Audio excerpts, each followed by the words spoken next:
Anggota fraksi PDI Perjuangan DPRD DKI Jakarta, Hilda Kusuma, menyampaikan pandangan umum terhadap 3 rancangan peraturan daerah, yakni Ranperda tentang Rencana Pembangunan Jangka Menengah Daerah 2025-2029, Ranperda tentang Kawasan Tanpa Rokok, dan Ranperda tentang Penyelenggaraan Pendidikan dalam rapat paripurna di Gedung DPRD DKI Jakarta, Senin 26 Mei 2025. Dalam pandangannya, Hilda meminta langkah percepatan bersama pemerintah pusat dalam menghadapi proyeksi kawasan aglomerasi, khususnya yang berkenaan dengan penanganan masalah kemacetan. Karena per hari ini merujuk pada Global Traffic Scorecard 2024 yang dirilis oleh INRIX. Mengenai Ranperda penyelenggaraan pendidikan, Hilda meminta peningkatan mutu dan evaluasi terhadap pendidikan di DKI Jakarta, khususnya dengan pengetahuan praktis maupun peningkatan kualifikasi pendidikan dalam bidang budi pekerti, toleransi, anti kekerasan, organisasi, dan jaringan. Selanjutnya terkait Ranperda Kawasan Tanpa Rokok, fraksi PDI Perjuangan DPRD DKI Jakarta menilai aturan tersebut sebagai komitmen bersama untuk memberikan perlindungan kepada masyarakat dan lingkungan di berbagai wilayah DKI Jakarta.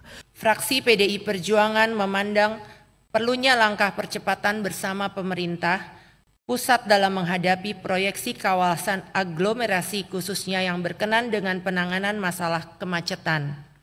Karena pada per hari ini merujuk pada Global Traffic Score 2024 yang dirilis oleh INRIX, Jakarta menduduki peringkat ke-7 sebagai kota termacet di dunia.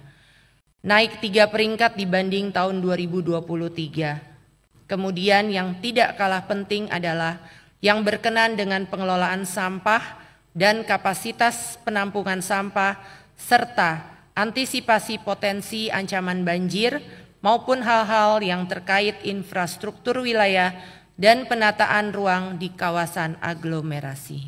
Fraksi PDI Perjuangan memandang perlu adanya peningkatan mutu sekaligus evaluasi terhadap kualitas penyelenggaraan pendidikan di Provinsi DKI Jakarta, baik yang berkenan dengan pengetahuan praktis atau hard skill maupun peningkatan kualitas pendidikan dalam bidang budi pekerti, toleransi, anti kekerasan, organisasi, dan jaringan atau yang kita sebut sebagai soft skill.